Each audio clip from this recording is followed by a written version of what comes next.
Assalamualaikum warahmatullahi wabarakatuh. Innal hamdalillah nahmaduhu wa nasta'inuhu wa nastaghfiruh wa na'udzu billahi min shururi anfusina wa min sayyiati a'malina. Man yahdihillahu fala mudhillalah wa man yudlil fala hadiyalah. Asyhadu an la ilaha illallah wahdahu la syarikalah wa asyhadu anna Muhammadan abduhu wa rasuluhu la nabiyya ba'da. Salawat dan salam semoga senantiasa tercurahkan kepada Nabi Muhammad sallallahu alaihi wasallam beserta para keluarga, para sahabat dan orang-orang yang istiqomah berjalan di bawah naungan sunnah beliau hingga hari kiamat kelak. Tapi para pemirsa Ahsan TV, senang sekali kita ketemu lagi dalam kajian Islam ilmiah kita, yaitu dalam pembahasan kitab Manhaj Imam Asy-Syafi'i dalam akidah yang ditulis oleh yang dibuah karya dari Dr. Muhammad bin Abdul Wahab Al-Aqil. Dan pada kesempatan pagi hari ini kita akan ditemani oleh guru kita, yaitu Ustadz Ahmad Zainuddin Al-Banjari LC hafizahullahu ta'ala. Tapi sebelum kita memulai pembahasan kita pada pagi hari ini, kembali lagi kami mengajak kepada para pemirsa Ahsan TV, bagi yang ingin berinteraksi secara langsung bisa menanyakan pertanyaan di nomor 081190079112, ataupun bagi para pemirsa yang ingin bertanya melalui WhatsApp atau pesan singkat bisa melayangkan pertanyaannya di nomor 081190079113. Dan kami harapkan pertanyaan-pertanyaan Anda bisa disesuaikan dengan pembahasan kita pada pagi hari ini, dan insya Allah juga pertanyaan Anda akan kami bacakan setelah Ustadz menuntaskan pembahasan pada pagi hari ini. Tapi tanpa memperpanjang waktu lagi, kita sapa terlebih dahulu Ustadz kita. Assalamualaikum warahmatullahi wabarakatuh, Ustadz. Waalaikumsalam warahmatullahi wabarakatuh. Gimana kabarnya Ustadz hari ini, Ustadz? Alhamdulillah baik, dan semoga seluruh pemirsa Ahsan TV dan seluruh kaum muslimin juga dalam keadaan sehat walafiat. Amin. Tapi Ustadz, semoga Allah memudahkan pertemuan kita pada pagi hari ini. Ustadz, kami persilakan Ustadz untuk memulai pembahasan pada pagi hari ini. Falyatafaddal mashkuran. Bismillahirrahmanirrahim. Innal hamdalillah nahmaduhu wa nasta'inuhu wa nastaghfiruh wa na'udzu billahi min syururi anfusina wa sayyiati a'malina. Man yahdihillahu fala mudilla lahu wa man yudlil fala hadiya lahu.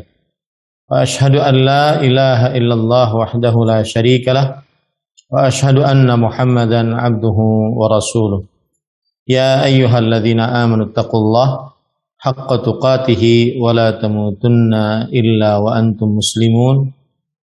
Ya ayyuhan nasu taqu rabbakumul ladzi khalaqakum min nafsin wahidah wa khalaqa minha zawjaha wa batha minhuma rijalan katsiran wa nisaa'a wattaqullaha alladzi tasaaluna bihi wal arham innallaha kana 'alaikum raqiba.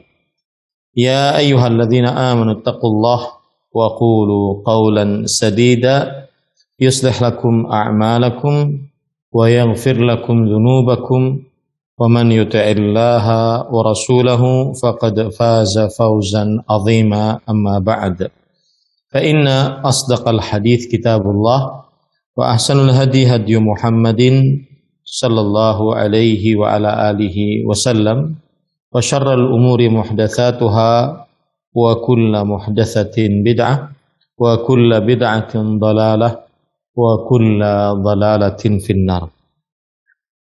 Alhamdulillah, kita bersyukur pada Allah Subhanahu wa ta'ala pada hari ini, hari Selasa pagi 26 Rabiul Awal 1443 Hijriah, kita dimudahkan oleh Allah Subhanahu wa ta'ala untuk duduk bersama mengkaji ayat-ayat suci Al-Quran dan hadis-hadis Rasul sallallahu alaihi wa ala alihi wasallam.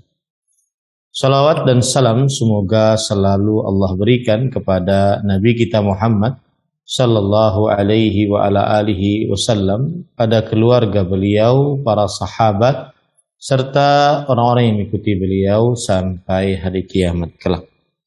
Dengan nama-nama Allah yang husna dan sifat-sifatnya yang ulia, kita berdoa Allahumma inna nas'aluka ilman nafi'an wa rizqan tayyiban wa amalan mutaqabbala.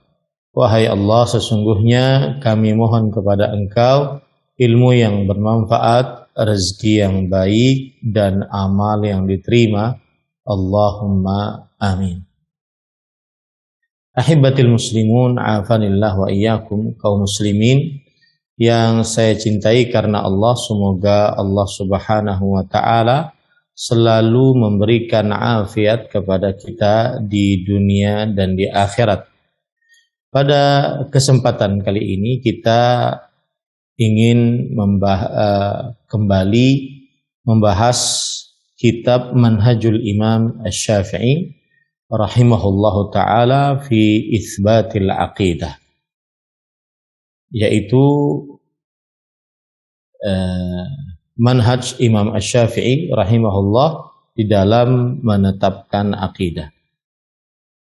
Kemudian kita masih di dalam bab usul Syafi'i fi itsbatil aqidah, pokok-pokok ajaran Imam Asy-Syafi'i dalam penetapan akidah.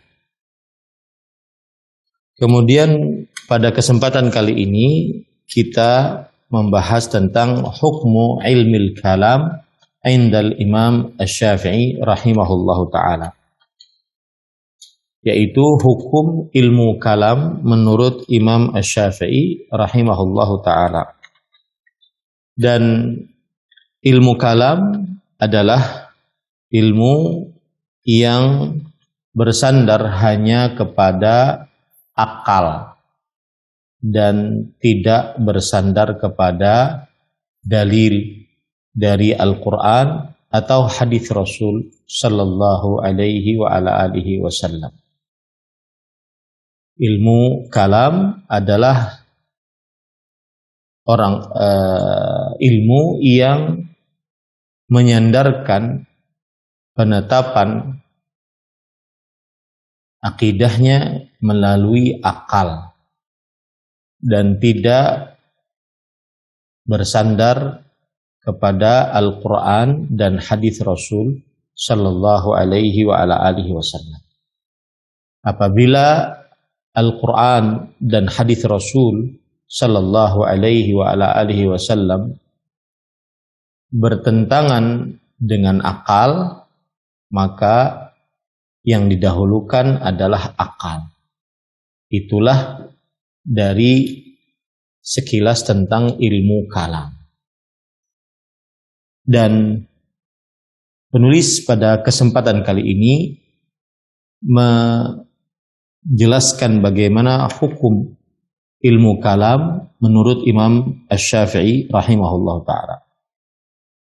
Beliau mengatakan sabaqa an dzukirat ta'rif ilmil kalam wa mawqifu as-salafi rahimahumullahu minhu wa min ahlihi.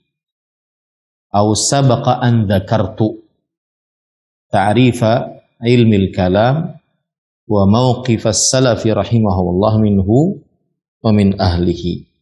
Telah aku sebutkan pengertian ilmu kalam dan juga sikap dari para ulama salafus salih rahimahumullah dan jadi orang-orang yang mengikuti ilmu kalam. Di dalam catatan kakinya disebutkan halaman 74. Beliau menyebutkan tentang ilmu kalam. Dan para ikhwah yang dirahmati oleh Allah Subhanahu wa taala, kalau kita lihat Imam Asy-Syafi'i, para ulama salaf saleh, mereka sangat membenci ilmu kalam. Dan saya bacakan kembali apa yang disebutkan oleh penulis, apa itu pengertian dari ilmu kalam. Berkata Ibnu Khaldun, ilmun yatadammanul hajjaj anil aqaidi al-imaniyati bil adillatil aqliyah warad 'ala al-mubtadi'ati al-munharifina fil i'tiqad an madhhabi salaf wa ahli sunnah. Yang artinya ilmu yang mengandung argumen-argumen tentang akidah keimanan dengan dalil-dalil akal. Argumen-argumen tentang akidah keimanan dengan dalil-dalil akal. Dan membantah atas ahli bid'ah yang menyimpang dari permasalahan atau di dalam permasalahan akidah dari pendapat para sahabat dan ahlus sunnah. Jadi berdasarkan hal ini bahwa ilmu kalam adalah ilmu yang menetapkan sesuatu dari perkara akidah dengan perkara-perkara atau dengan dalil-dalil akal.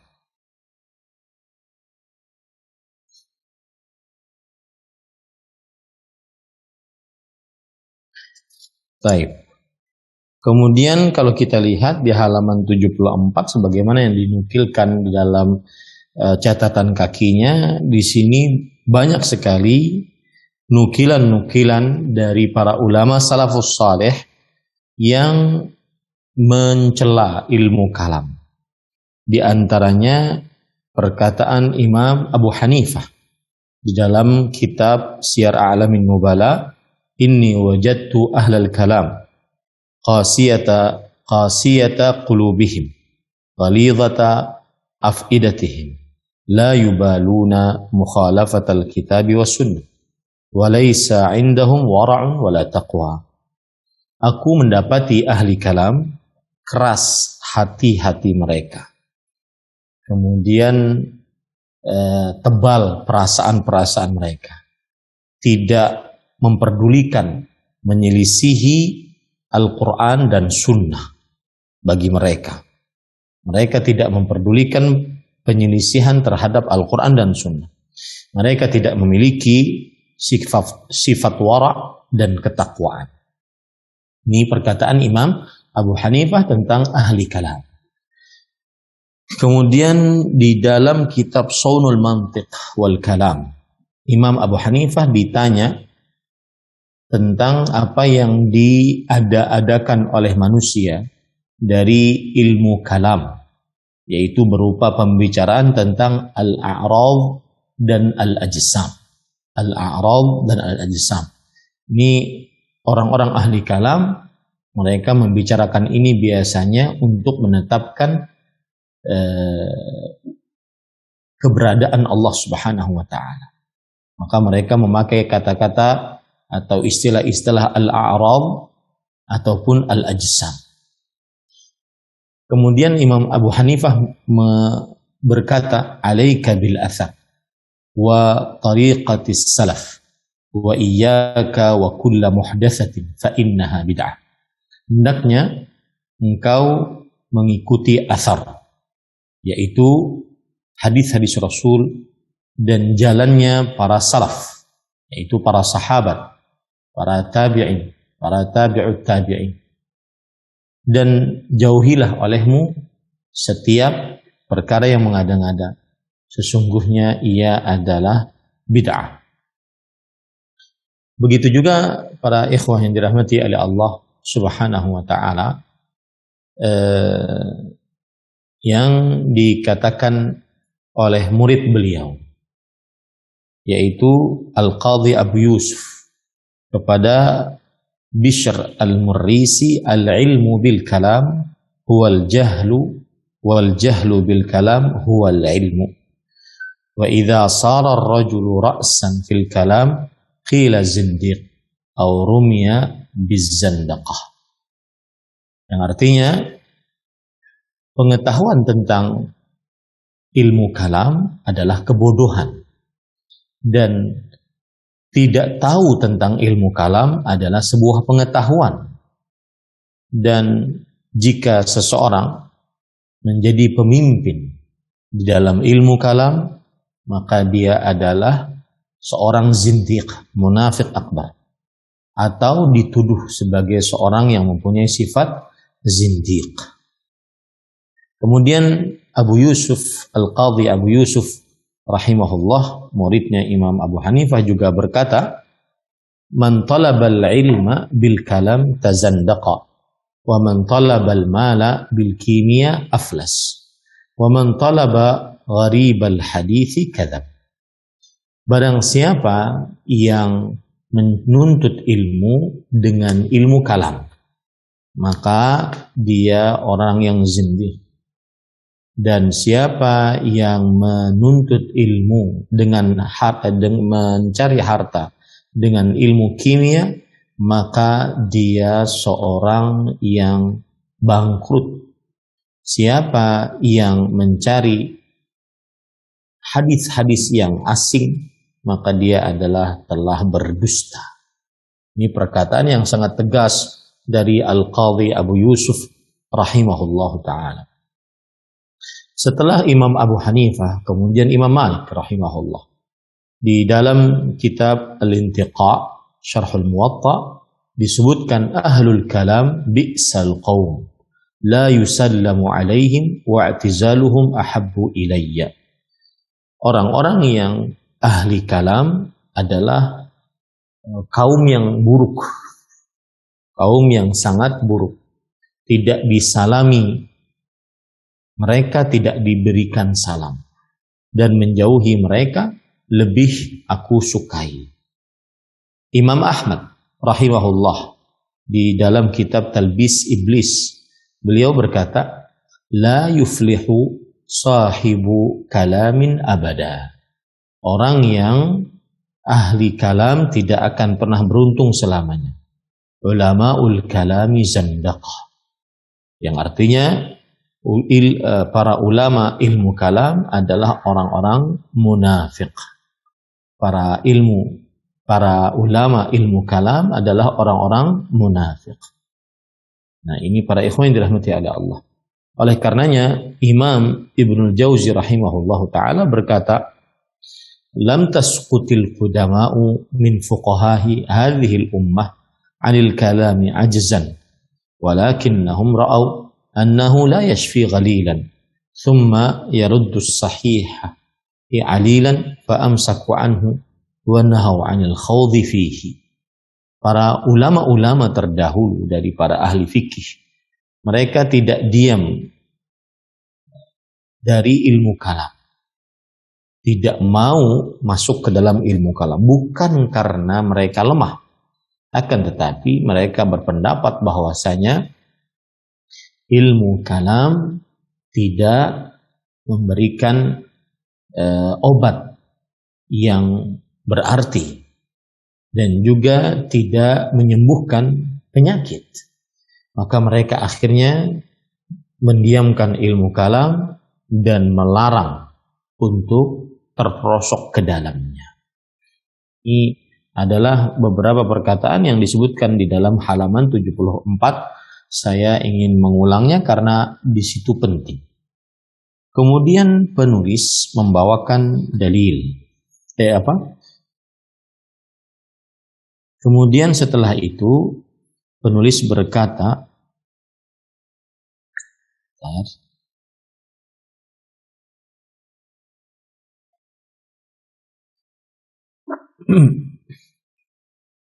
Waqad naqala Ibnu Abdul Bar rahimahullah al-ijma'a ala dhammi ilmi al-kalam haitsu qala. Dan Imam Ibnu Abdul Bar telah menukilkan ijma' atas tercelanya ilmu kalam, dan ijma' adalah salah satu referensi hukum dalam agama Islam. Jika para ulama Islam bersepakat dalam sebuah perkara sepeninggal Rasulullah SAW, maka ini adalah referensi hukum yang kuat, disebut dengan ijma'.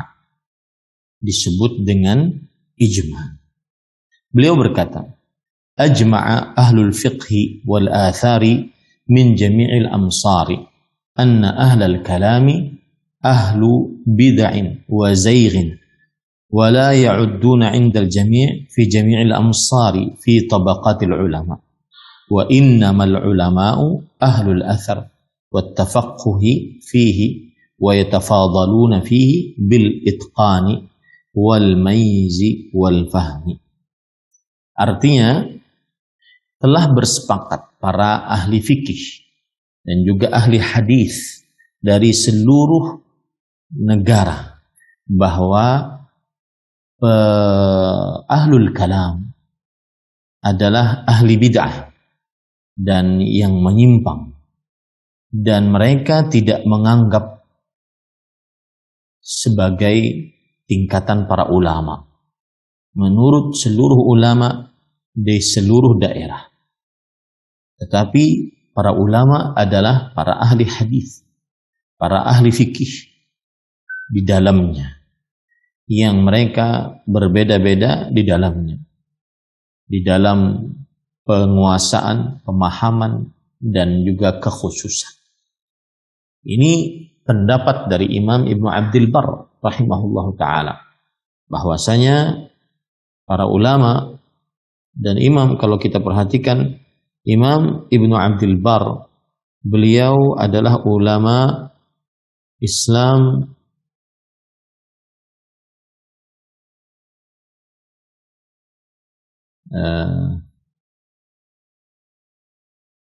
dari mazhab Maliki, dan Imam Ibnu Abdul Barr rahimahullahu ta'ala mempunyai kitab yang terkenal yaitu At-Tamhid, kemudian juga Al-Istidhkar, dan beliau beliau wafat pada tahun 463 Hijriah, berarti ulama Islam abad ke-5 Hijriah sudah menukilkan ijma' tentang tercelaknya ilmu kalam, dan dianggap bahwa orang-orang yang mempraktekkan dan membicarakan ilmu kalam laisu bi'ulama, bukan para ulama menurut para ahli fikih dan juga ulama-ulama hadis. Kemudian penulis mengatakan wa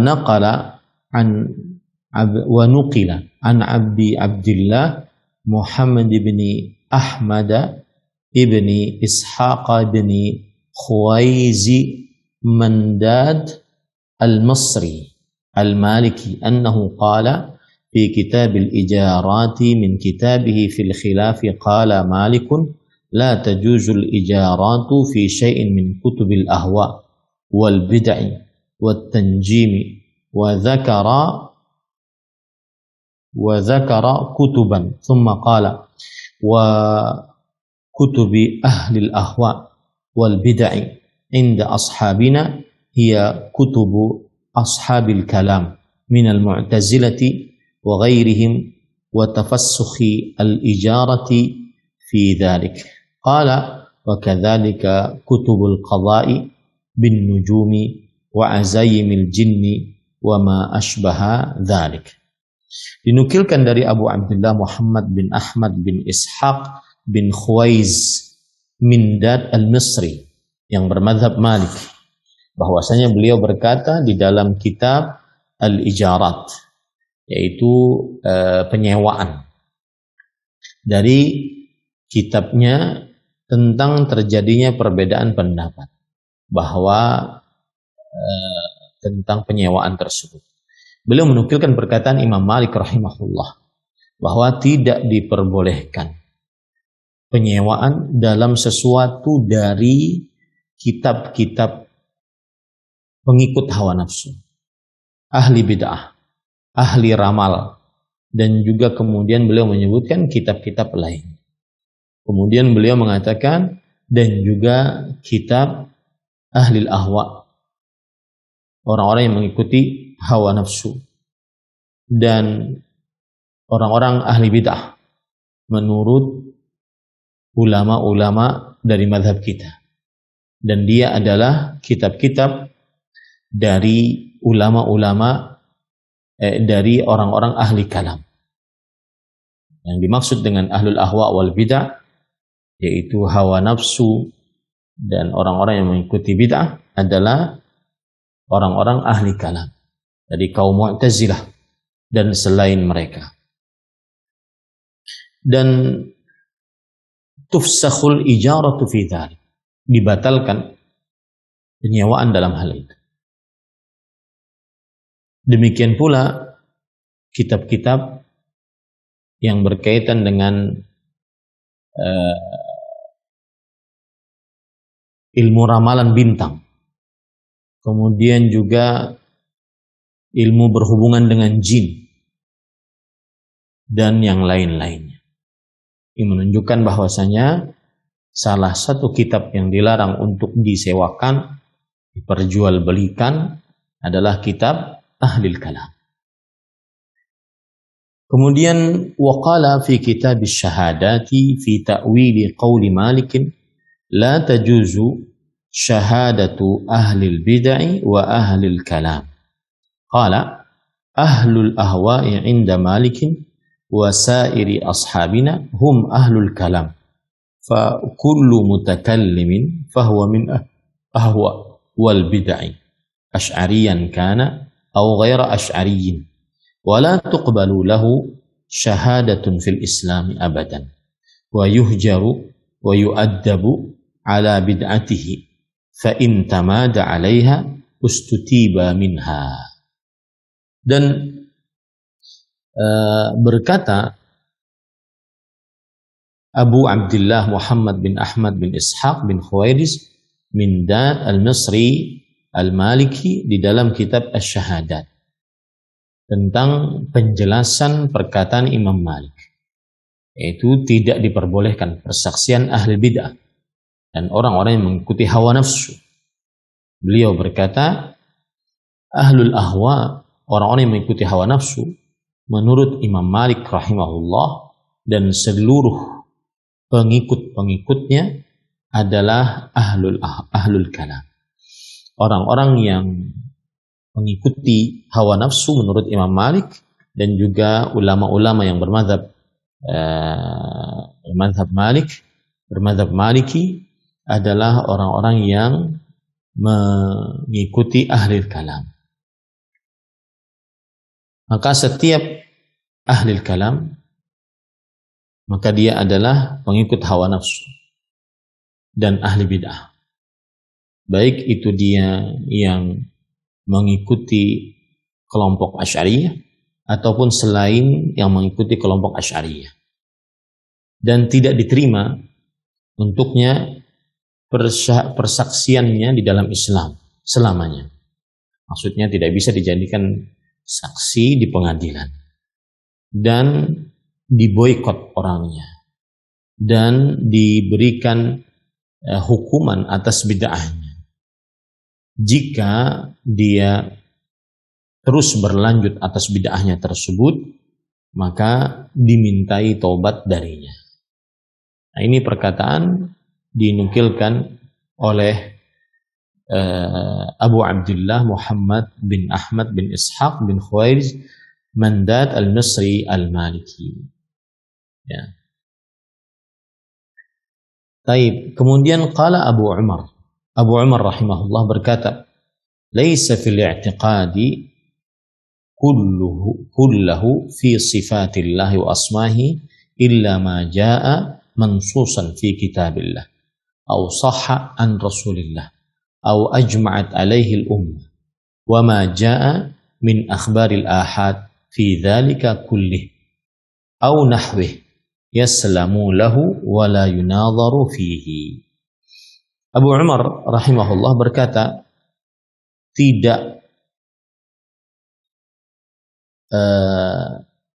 bukan di dalam perkara i'tiqad, keyakinan seluruhnya di dalam sifat-sifat Allah dan nama-namanya, kecuali apa yang telah ditetapkan dalam Al-Quran atau apa yang sahih dari Rasulullah SAW atau apa yang disepakati atasnya ulama umat Islam, dan apa yang datang dari hadis-hadis ahad di dalam hal itu seluruhnya atau yang semisalnya, selamat untuknya dan tidak diberikan dan tidak didebat di dalamnya. Maksudnya perkataan ini adalah bahwa apabila ada dalil dari Al-Quran dan hadis dari Rasul Sallallahu Alaihi Wasallam dan kemudian ijma' para sahabat Nabi radhiyallahu anhu tentang nama-nama dan sifat-sifat Allah Subhanahu wa taala,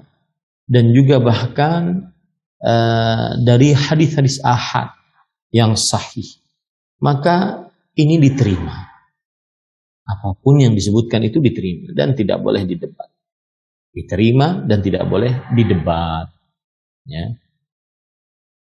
Waqad sabaqa kalamu Abi Hanifah rahimahullah fi dhammil kalami wa ahlihi mimma yadullu dalalatan wadihatan ala tahrimihi wa umumin nahyi anhu fayadkhulu fihi jami'ul firaq allati tasiru ala ilmil kalam fi itsbatil aqidah wa in nusiyat wa in nasabat nafsuha ila ahli sunnah kal asy'ariyati wal maturidiyati. Dan telah berlalu perkataan Imam Abu Hanifah tentang pencelaan terhadap ilmu kalam dan juga orang-orang yang sibuk dengan ilmu kalam, yang menunjukkan secara jelas tentang haramnya ilmu kalam dan juga larangan, keumuman larangan tentang haramnya ilmu kalam, maka masuk di dalamnya seluruh kelompok-kelompok yang berjalan di atas ilmu kalam di dalam penetapan akidah, meskipun dirinya menisbatkan kepada ahlu sunnah, seperti kelompok Asy'ariyah dan Maturidiyah. Ini perkataan yang disebutkan di dalam kitab ini. Waqad ruya 'anil Imam Syafi'i rahimahullah ma yuwafiqu ma dhahaba ilaihi as-salaf fi dhammil kalami wa ahlihi.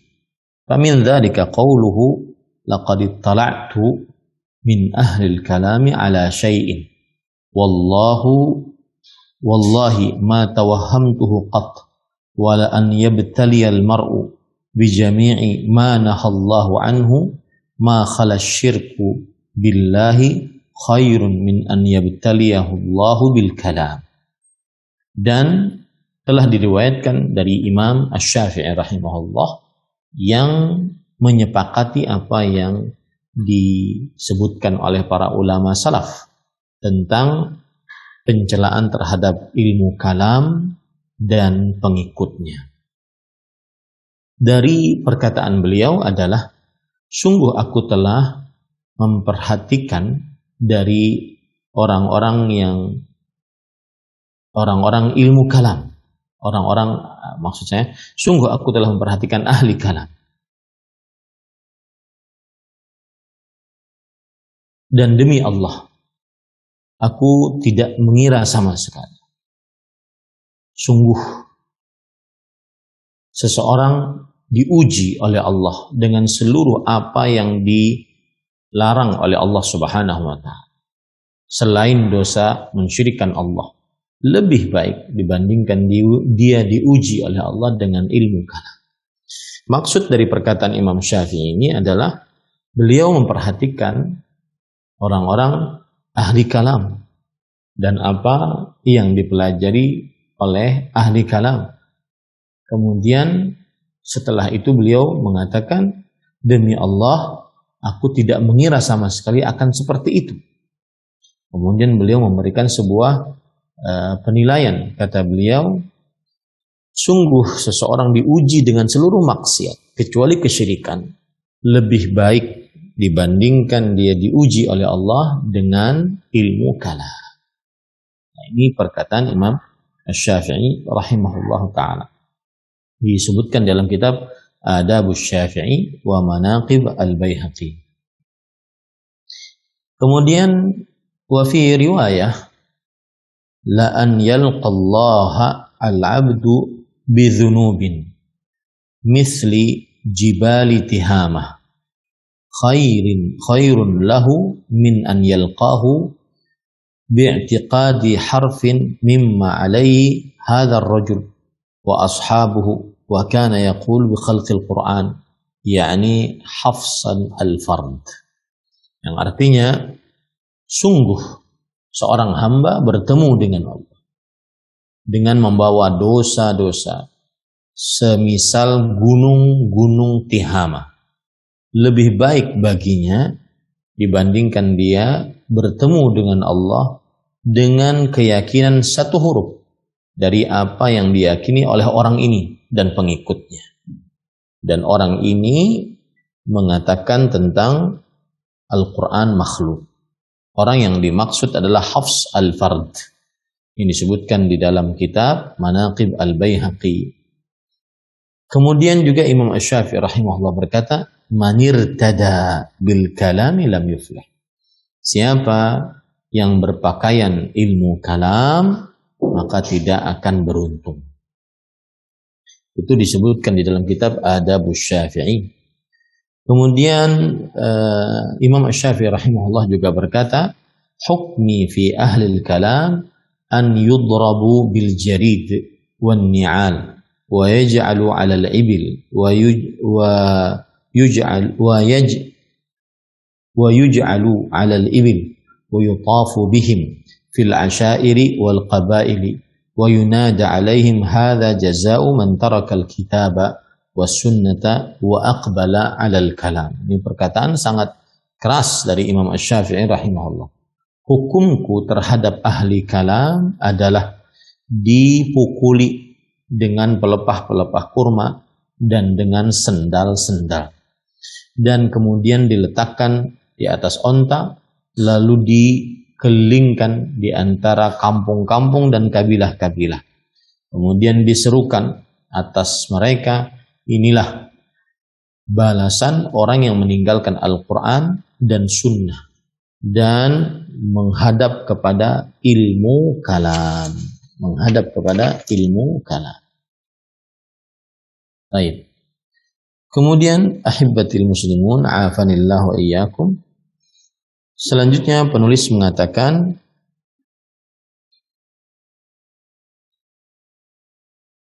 wa qala al-Muzani dara baini wa baina rajulin munadharatan fasa'alani atau munadharatun fasa'alani an kalamin kada an yushakkikani fi dini faji'tu ila Syafi'i rahimahullah faqultu lahu kana min al-amri kayd wa kayd qala faqala li aina anta faqultu ana fil masjid faqala li anta fi mithli taran talattimuka amwajuhu hadhihi mas'alatul mulhidin wal jawab fiha kaid wa kaid wala an yabtaliyal abdu bikulli ma khalaqallahu min madarihi khairun lahu min an yabtaliya bil kalam. Ahibatil muslimun afanillahu wa iyyakum.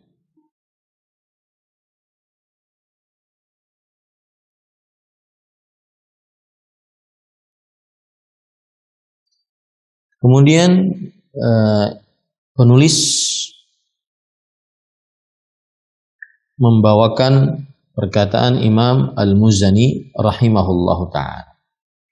Beliau mengatakan, terjadi antara aku dengan seseorang perdebatan. Lalu dia bertanya kepadaku tentang ilmu kalam. Hampir saja dia meragu-ragukan tentang agamaku. Lalu aku datang kepada Imam Asy-Syafi'i. Lalu aku berkata kepadanya, ada perkara seperti ini, seperti ini, seperti ini. Lalu Imam Asy-Syafi'i rahimahullah berkata kepada, di mana engkau? Kemudian aku pun menjawab, aku di masjid. Lalu Imam Asy-Syafi'i berkata, engkau bagaikan di dalam taran. Taran adalah mawdi'un fil bahril ahmar syadidul mawj tughraqu fihi sufunu katsiran. Taran adalah sebuah tempat di Laut Merah yang sangat banyak ombaknya. Banyak sekali kapal-kapal yang tenggelam di sana. Kata Imam Asy-Syafi'i kepadaku, engkau sedang berada di dalam Taran. Dan ombak-ombaknya menerpamu. Ini adalah permasalahan orang-orang yang ateis. Dan jawaban di dalamnya adalah seperti ini, seperti ini. Kemudian beliau berkata, sungguh seorang hamba diuji dengan setiap apa yang Allah Subhanahu wa Ta'ala telah ciptakan dari keburukan. Lebih baik baginya daripada diuji dengan ilmu kalam. Artinya, ada seorang hamba kadang-kadang mendapatkan ujian maksiat. Dia bermaksiat. Maka maksiat-maksiat yang dia dapatkan, maksiat-maksiat yang dia lakukan, itu lebih baik dibandingkan dia diuji oleh Allah terperosok ke dalam ilmu kalam. Kemudian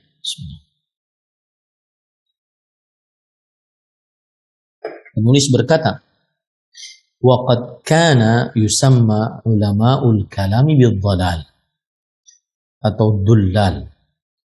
Dan ulama-ulama kalam dinamakan di zaman dahulu dengan orang-orang yang sesat. Orang-orang yang sesat atau orang-orang yang menyimpang. Kemudian disebutkan di sini kama rawadzalika anhu, atau kama rawadzalika anhu Abdullah ibnu Salih katibul Laits qala kunna 'inda Asy-Syafi'i fi majlisihi faja'ala yatakallamu fi tathbiti khabaril wahidi 'anil nabi sallallahu alaihi wasallam fakatabnahu wa dhahabna bihi ila Ibrahim ibn Ulayyah wa kana min ghilmani Abi Bakr al-Asam wa kana majlisuhu bi Misr عند باب الضوال فلما قرأناه عليه جعل يحتج بإبطاله فكتبنا ما قال ابن علية وذهبنا به إلى الشافعي فنقضه الشافعي وتكلم بإبطال ما قاله ابن علية وقال ابن علية ضال قد جلس عند باب الضوال ليضل الناس. Subhanallah. Yang di dalam kitab Manaqibul Baihaqi disebutkan bahwa telah diriwayatkan dari Imam Asy-Syafi'i, yaitu Abdullah bin Salih. Beliau ini penulisnya Laits bin Sa'd, seorang ulama besar.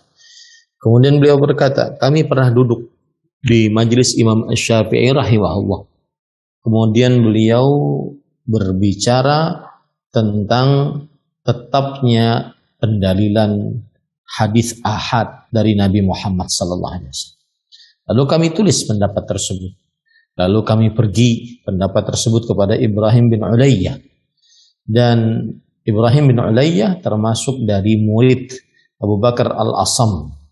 Dan Ibrahim bin Ulayyah majlisnya di Mesir, di pintu Dhawal. Namanya pintu Dhawal. Lalu ketika kami bacakan pada Ibrahim bin Ulayyah, maka Ibrahim bin Ulayyah membantah perkataan Imam Asy-Syafi'i tersebut. Lalu kami tulis apa yang dikatakan oleh Ibrahim bin Ulayyah. Lalu kami pergi kepada Imam Asy-Syafi'i. Jadi ini menukilkan perkataan Imam Syafi'i kepada Ibnu Ulayyah, Ibnu Ulayyah menukilkan perkataan Ibnu Ulayyah kepada Imam Syafi'i kembali.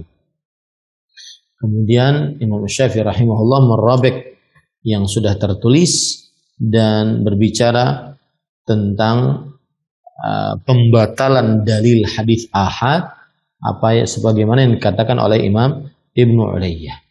Kemudian setelah itu Imam Asy-Syafi'i berkata, lihat, Ibnu Ulayyah dhal. Ibnu Ulayyah adalah orang yang sesat. dan dia telah duduk di pintu ad-dawal. Nama pintunya memang kebetulan ad-dawal, untuk menyesatkan manusia. Pintu sesat, orangnya sesat, menyesatkan manusia dan mengajar di pintu yang sesat. Nah, ini bahasanya seperti itu ya. Kita cuma membaca apa yang disebutkan dalam kitab. Waqad hawala ba'du ahli al-kalam wa ba'du man ta'athara bihim ta'wila kalam asy-Syafi'i sabiq hatta yukhriju bima hum alaihi min bid'ah min dhamm asy-Syafi'i rahimahullah lil kalam wa ahlihi wa minhum al-Baihaqi حيث قال بعد روايته لتكفير الشافعي رحمه الله بحفص الفرد قال وهذه الروايات تدل على مراده بما أطلق عليه فيما تقدم يعني في ذم الكلام على العموم وفيما لم يذكرها هاهنا. Dan sebagian dari ahli kalam berusaha, dan juga sebagian orang-orang yang terpengaruh dengan penafsiran, dengan ahli kalam, terpengaruh, dia bukan ahli kalam tapi terpengaruh, berusaha untuk menafsirkan perkataan Imam Syafi'i yang telah lalu, yaitu tujuannya adalah untuk mengeluarkan dari apa yang terdapat pada kebid'ahan ahli kalam berupa pencelaan Imam Syafi'i terhadap mereka. Di antaranya Imam Al-Baihaqi sendiri, yang mana Imam Al-Baihaqi setelah meriwayatkan perkataan Imam Syafi'i berkata, yaitu setelah meriwayatkan pengkafiran Imam Syafi'i terhadap Hafs al-Fard, beliau berkata, riwayat-riwayat ini menunjukkan sesuai dengan maksudnya, dengan apa yang disebutkan yang telah lalu, yaitu tentang pencelaan terhadap ahli kalam secara umum, dan juga di dalam apa yang belum disebutkan di sini. Intinya sebagian orang yang terpengaruh dengan ilmu kalam berusaha menafsirkan perkataan Imam Syafi'i dalam ketegasan beliau mencela ahli kalam. وقد يكون كلام أهل السنة والجماعة مذموما عنده وقد تكلم فيه وناظر من ناظره فيه وكشف عن تمويه من ألقى إلى سمع بعض أصحابه من أهل الأهواء شيئا مما هم فيه. Dan bagaimana terjadi perkataan Ahlus Sunnah wal Jamaah mencela, perkataan Ahlus Sunnah wal Jamaah tercela di sisi beliau, padahal beliau telah berbicara di dalamnya dan beliau sudah mendebat orang-orang banyak, dan juga beliau membongkar keburukan orang-orang yang mengikuti hawa nafsu tersebut. Artinya tidak pantas untuk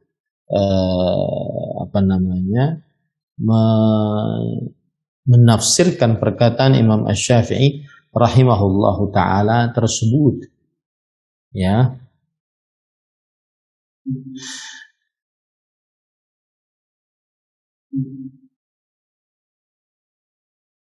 Baik. Kemudian para ikhwan yang dirahmati oleh Allah Subhanahu wa taala, lalu Imam Asy-Syafi'i lalu penulis mengatakan wa qala fi mawdhi'in akhar inda qauli al-Imam Asy-Syafi'i man irtada bil kalam lam yuflih. Qala wa inna ma ya'ni wallahu alam kalamu ahli al-ahwa alladziina tarakul kitaba was sunnah wa ja'alu ma'ulahum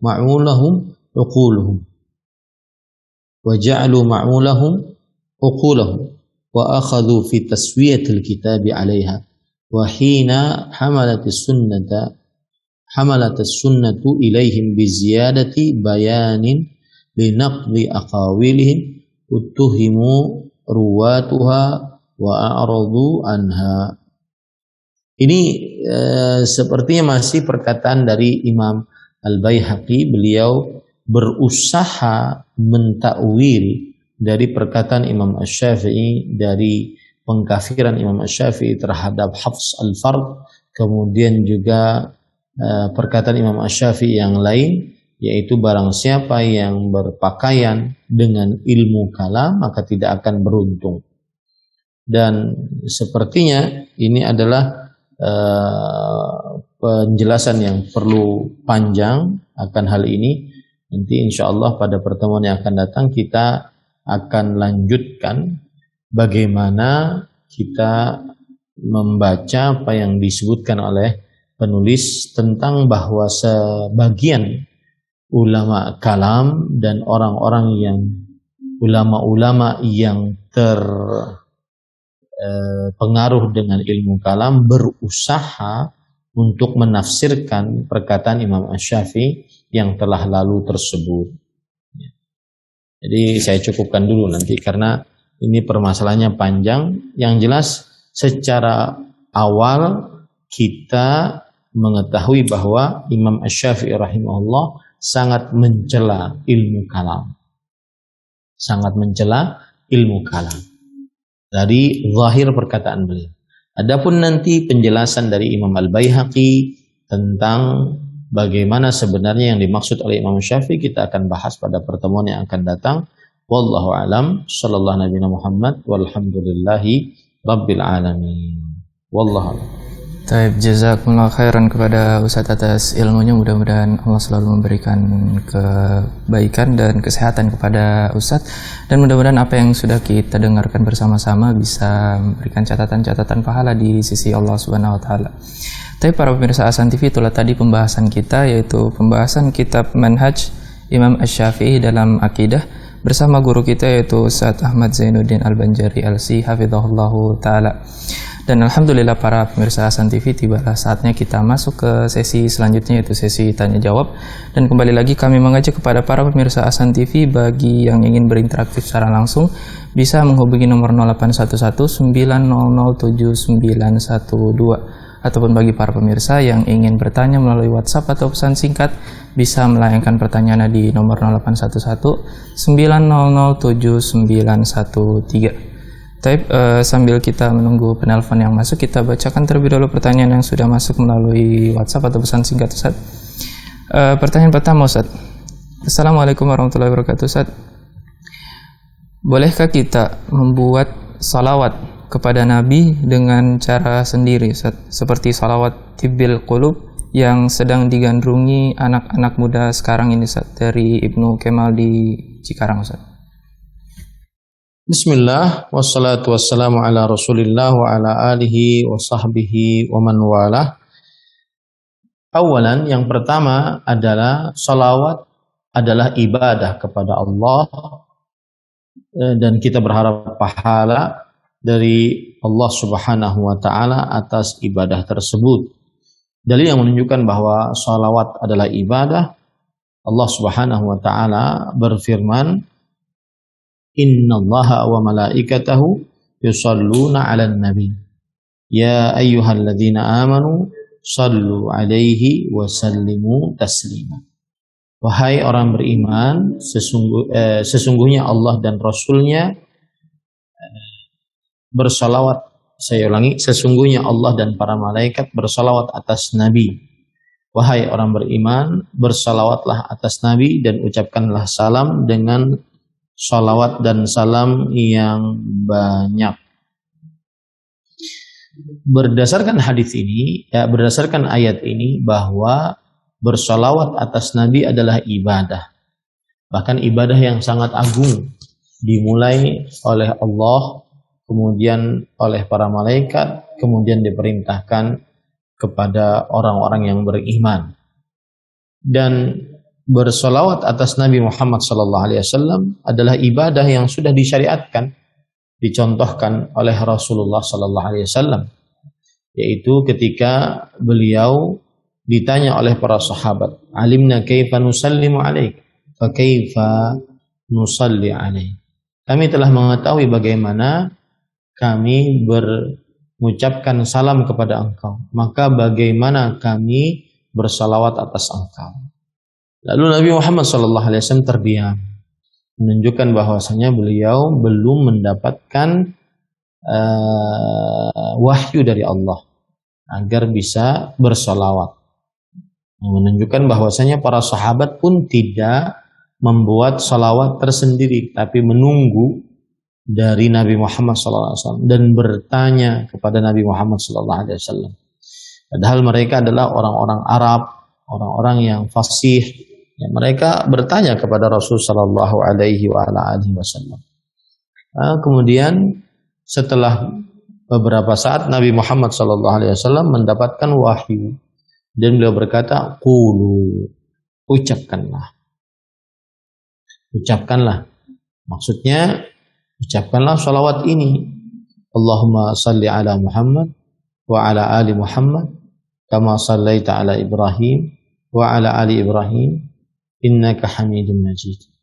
Wa barik ala Muhammad wa ala ali Muhammad kama barakta ala Ibrahim wa ala ali Ibrahim innaka Hamidum Majid."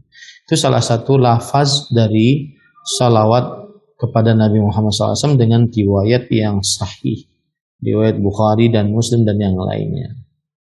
Nah, dari sini kita ambil pelajaran bahwasanya bersalawat atas Rasul Sallallahu Alaihi Wasallam yang paling baik adalah yang diajarkan oleh Rasul Sallallahu Alaihi Wasallam. Kenapa?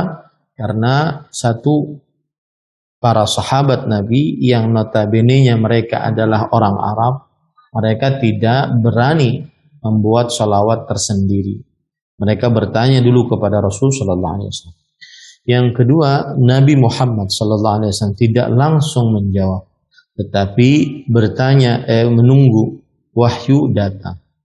Yang ketiga, Nabi Muhammad Sallallahu Alaihi Wasallam memerintahkan agar bersalawat sesuai yang diwahyukan kepada beliau. Nah, ini semua menunjukkan bahwasanya bersolawatlah atas Rasulullah SAW sesuai yang diajarkan oleh Rasulullah SAW. Itu semua terlepas dari kekurangan, itu semua terlepas dari lafaz-lafaz yang kurang atau lafaz-lafaz yang terlalu berlebihan dalam salawat kepada Rasulullah SAW. Dan itu semua adalah lafaz yang terbaik dibandingkan lafaz yang dibuat oleh orang-orang di zaman sekarang. Yang mana salawat-salawat yang dibuat di zaman sekarang ini tidak terlepas dari lafaz yang mungkin kurang tepat, mungkin terlalu tinggi, atau mungkin terlalu berlebihan. Wallahu a'lam. Nah, jazakumullah khairan kepada Ustaz atas jawabannya, mudah-mudahan bisa dipahami bagi yang bertanya. Kita lanjut Ustaz ke pertanyaan selanjutnya. Assalamualaikum warahmatullahi wabarakatuh Ustaz. Mohon dijelaskan dengan detail Ustaz tentang ilmu kalam itu seperti apa dan bagaimana perkembangannya di Indonesia Ustaz, dari pemirsa di Madura Ustaz. Bismillah walhamdulillah wassalatu wassalamu ala Rasulillah wa ala alihi wa sahbihi wa man wala, amma ba'du. Para ulama semisal Imam Ibn Utsaimin rahimahullah mendefinisikan ilmu kalam adalah qaumun ya'tamadu fi itsbatil aqidah bil adillatil aqliyah. Orang-orang yang menetapkan ilmu akidah ataupun keyakinan-keyakinan dalam Islam dengan dalil-dalil akal. Itulah orang-orang ahli kalam. Nah, adapun sejarahnya maka ini perlu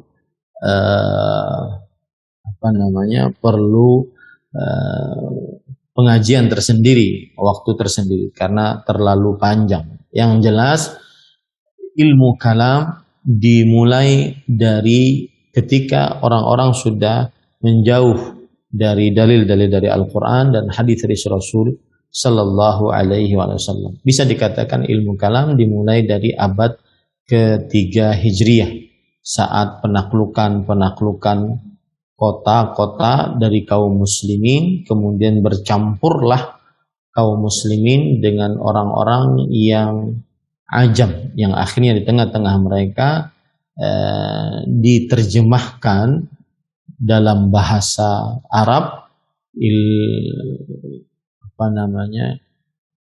buku-buku yang berkaitan dengan filsafat dan juga berkaitan dengan kalam tadi. Tapi kalau kita terangkan sejarahnya secara lengkap terlalu panjang. Wallahu a'lam. Baik, jazakumullah khairan kepada Ustaz atas jawabannya, mudah-mudahan bisa dipahami. Bagi yang bertanya, kita lanjut lagi Ustaz ke pertanyaan selanjutnya. Bismillah, izin bertanya Ustaz Ahmad Hafizahullah, apakah ilmu kalam itu sama dengan ilmu filsafat Ustaz? Syukran Ustaz, jazakallahu khairan. Bismillah, walhamdulillah, wassalatu wassalamu ala rasulillah wa ala alihi wa ashabihi wa man walah. Apakah ilmu kalam sama dengan ilmu filsafat? Maka jawabannya adalah bahwa terjadi kekhususan dan keumuman. Terjadi kekhususan dan keumuman. Ilmu kalam adalah ilmu yang menetapkan perkara-perkara akidah dengan dalil-dalil atau pendalilan-pendalilan akal, logika. Sedangkan ilmu filsafat lebih condong kepada perkara-perkara yang berkaitan dengan ketuhanan. Jadi dia ada semacam kekhususan dan keumuman pada satu pembahasan. Ilmu kalam umum, segala perkara yang berkaitan dengan akidah kemudian ditetapkan dengan dalil-dalil akal dan meninggalkan Al-Quran dan Sunnah jika tidak sesuai dengan akal. Sedangkan ilmu filsafat lebih khusus, yaitu berkaitan hanya dengan teori ketuhanan. Tetapi dia bagian dari ilmu kalam yang menetapkan teori-teori ketuhanan tersebut dengan dalil-dalil akal. Wallahu a'lam. Nah, jazakumullah khairan kepada Ustaz atas jawabannya, mudah-mudahan bisa dipahami bagi penanya. Selanjutnya Ustaz, pertanyaan selanjutnya. Assalamualaikum Ustaz, saya hamba Allah, izin bertanya. Ada seorang anak durhaka yang tidak meminta maaf sama ibunya hingga ibunya meninggal. Sekarang ia putus asa karena pintu taubat baginya sudah tertutup. Ia kesulitan dalam menjalani hidup karena hal tersebut. Dia sekarang yakin dia pasti mendapat siksa kubur dan kemungkinan besar mendapat siksa neraka. Adakah saran dari Ustadz agar ia bisa menjalani hidup dengan normal, agar setidaknya dia bisa memaksimalkan hidupnya? Ustadz, jazakallahu khairan Ustadz. Apa awal pertanyaan tadi? Ada seorang anak durhaka Ustadz yang tidak meminta maaf sama ibunya hingga ibunya meninggal Ustadz. Sekarang dia putus asa karena pintu taubat. Bismillah, walhamdulillah, wassalatu wassalamu ala rasulillah wa ala alihi wa sahbihi wa wala.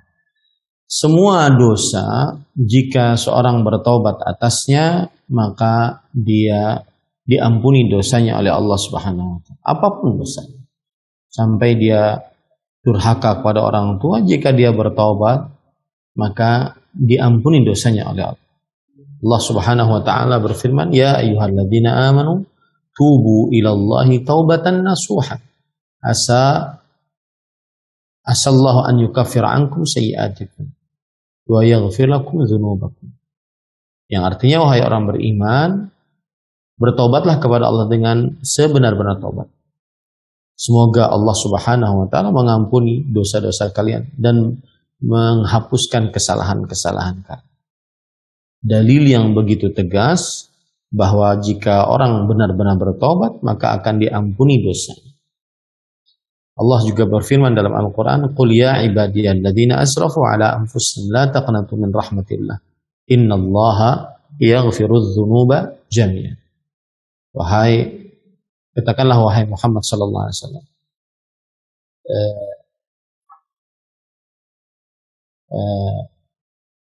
wahai hamba-hambaku yang melampaui batas, janganlah kalian berputus asa dari rahmat Allah. Sesungguhnya Allah mengampuni dosa-dosa seluruhnya. Lihat di sini Allah Subhanahu wa ta'ala menyebutkan Allah mengampuni dosa-dosa seluruhnya, apapun dosanya. Selama dia bertaubat, hatta dosa syirik. Jika seseorang di dunia ini pernah melakukan kesyirikan, yang mana kesyirikan adalah dosa paling terbesar, kemudian dia bertaubat sebelum meninggalnya, maka Allah Subhanahu wa taala akan mengampuni dosa-dosanya. Allah Subhanahu wa taala akan mengampuni dosa-dosanya. Asalkan dia benar-benar bertobat, yaitu ikhlas, hanya berharap pahala dari Allah. Kemudian setelah itu dia ikhlas, hanya berharap pahala dari Allah. Kemudian setelah itu dia menyesal atas seluruh perbuatannya. Kemudian dia berhenti dari melakukan dosa tersebut. Kemudian bertekad untuk tidak mengulangi perbuatan dosa tersebut. Dan taubat tersebut dia lakukan sebelum dia meninggal atau sebelum hari kiamat. Maka jika demikian diterima taubatnya oleh Allah Subhanahu wa taala. Dan siapa di dunia ini yang tidak pernah melakukan kesalahan kepada orang tua? Tugas kita adalah meminta halal kepada orang tua yang masih hidup. Minta maaf atas kesalahan-kesalahan. Kalau mereka sudah meninggal, berbaktilah sesudah meninggal mereka dengan menjadi anak yang saleh. Berbakti kepada orang tua setelah meninggal adalah dengan menjadi anak yang saleh, yang mendoakan orang tua. Wallahu a'lam. Nah. Jazakumullah khairan pada Ustaz atas jawabannya, mudah-mudahan bisa dipahami dan bisa bermanfaat bagi penanya. Kita lanjut lagi Ustaz ke pertanyaan selanjutnya. Assalamualaikum Ustaz, apakah dalam mazhab Syafi'i membolehkan yasinan Ustaz? Bagaimana sebenarnya hukum mengikuti perwiritan yasin setiap Jumat? Apakah itu termasuk bid'ah? Karena ada yang bilang itu termasuk ibadah. Mohon penjelasannya Ustaz. Bismillah, walhamdulillah, wassalatu wassalamu ala rasulillah wa ala alihi wa sahbihi wa man wala. Hukum membaca surat Yasin di setiap malam Jumat, apakah termasuk daripada apakah ada dalil yang kuat akan hal tersebut? Maka wallahu alam, hukum membaca surat Yasin di setiap malam Jumat, maka ini adalah berdasarkan hadis yang lemah dan tidak dapat dijadikan sebagai sandaran hukum. Ya, tidak dapat dijadikan sebagai sandaran hukum. Saya bacakan di sini ada beberapa hadis yang berkaitan dengan hal tersebut. Sebentar, biar lebih jelas.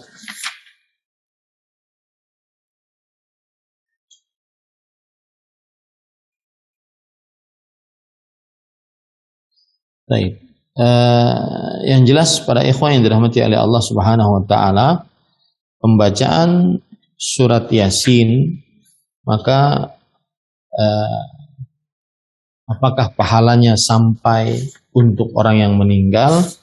Maka ini adalah pendapat yang lebih kuat, tidak disyariatkan. Karena tidak ada dalil yang menunjukkan akan hal tersebut.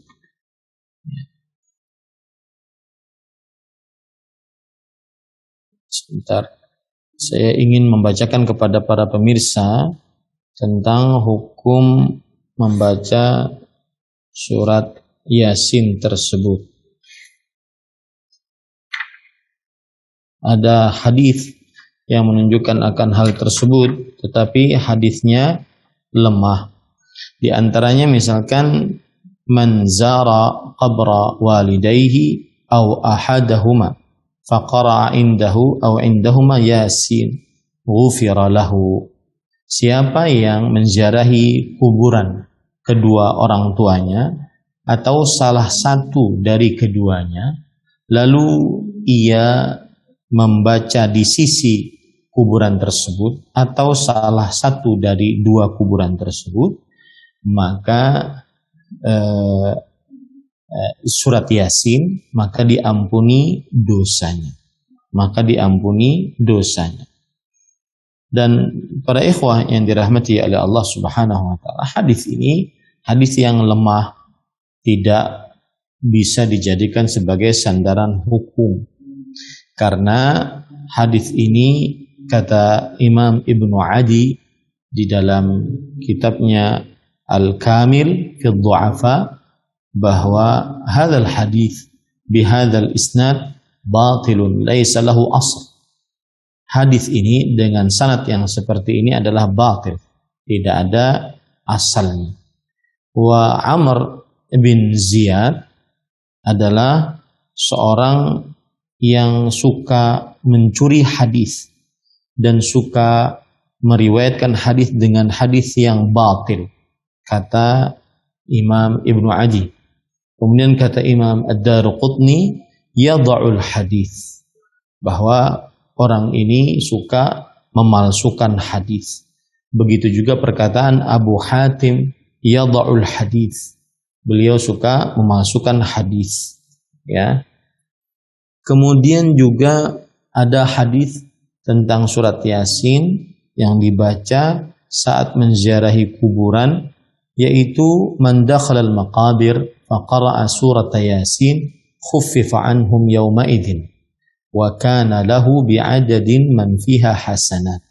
Siapa yang membaca yang masuk ke dalam pekuburan lalu ia membaca surat Yasin, maka diringankan atas mereka siksanya pada hari itu, dan bagi yang membacanya mendapatkan pahala sebanyak orang-orang yang ada di dalamnya dari kebaikan. Maka hadis ini, para ikhwan yang dirahmati oleh Allah, disebutkan bahwa la asla lahu fi syai'in min kutubis sunnah, tidak ada asalnya di dalam kitab-kitab hadis. Dan Imam Asyuti telah menyebutkan dalam kitab Syarhus Sudur, ya, dan beliau hanya menyebutkan akhrajahu Abdul Aziz sahibul Khallal bisanadihi an Anas, diriwayatkan oleh Abdul Aziz penulis Al-Khallal dengan sanadnya dari Anas bin Malik. Kemudian kata Imam Al-Albani rahimahullah dalam kitab beliau Silsilat Al-Ahadits Al-Dha'ifah, thumma waqaftu ala sanadihi fa idza huwa isnadun halik. Kemudian aku mendapati sanadnya, ternyata sanadnya adalah sanad yang rusak. Ini pembacaan Yasin di setiap malam, di setiap masuk ke dalam kuburan, maka belum ada dalil yang kuat akan hal itu. Begitu juga tentang pembacaan Yasin di setiap malam Jumat, belum ada dalil yang kuat yang bisa kita jadikan sebagai sandaran hukum. Sedangkan mazhab Imam Asy-Syafi'i rahimahullahu ta'ala, hukum beliau di dalam menghadiahkan pahala bacaan Al-Quran, ya. Dan sebagai pengetahuan bagi para pemirsa sekalian, saya sudah membahas ini. Silahkan cek di channel saya, akun YouTube saya Ahmad Zainuddin Al-Banjari. Saya membahas tentang pahala,